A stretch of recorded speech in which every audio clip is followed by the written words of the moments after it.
Hello mates, Ryan Carlson here at Wallops Island.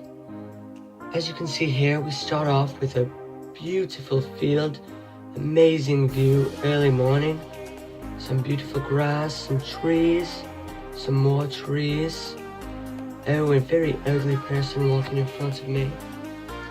And here we have a special treat, folks.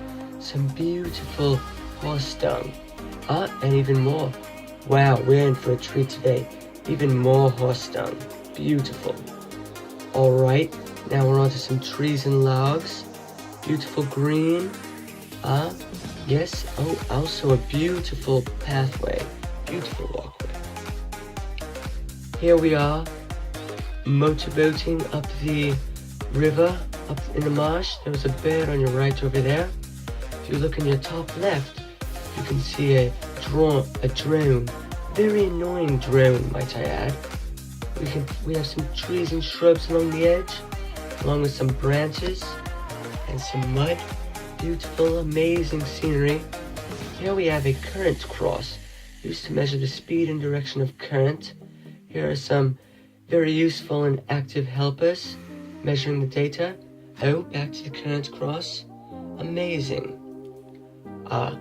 Here we have a beautiful pan of the marina with some trees, and might I add, a very beautiful finger in the right side of your video here.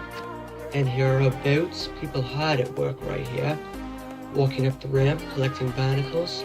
Oh, here they're at the top of the ramp now. Oh, there goes June. Can you make the step? Quite simple. Oh, almost, June. Better luck next time. Alright, here we have some people collecting plankton for our organism lab later. Very good, folks. Very good. And here we have a hard-shelled organism. Now, it belongs to the phylum mollusk, and we know this because of its soft body and its foot that can be observed sticking out of it at a closer view, as our instructor Alex is explaining right now. Now we have our organism lab with sponges, crabs and worms. Now on to my partner Tarun, who was supposed to be doing an accent, but did not. Alright, take it away, Tarun. This is a beautiful plains, which you can see there is some marsh in between where water is there. There are lots of organisms here, such as birds and geese, and there are various types of birds that we went there to spot, all adding to our knowledge of organisms. This was the intertidal zone, in which we went to investigate the different levels of the water and how that affected the organisms. Here, the group used a net to capture organisms that were living in this marsh area underwater. So there was a very large net that it took about 6 or 8 people to pull, as you can see here. Obviously, we obeyed the water line U rule, in which there had to be a line between you and the water at all times.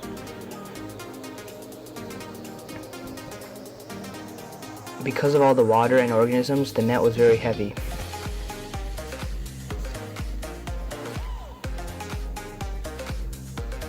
And there you go, that's the door that helped keep the net shut, or it helped it keep open because of the weight.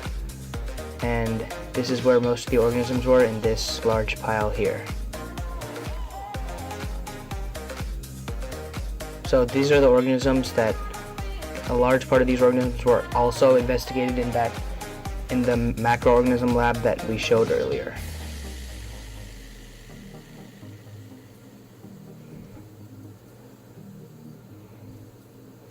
And within all that seaweed, there were crabs, shrimp, lots of different organisms that were pretty small that you couldn't see at first, but after sifting through all of the seaweed, you could find it.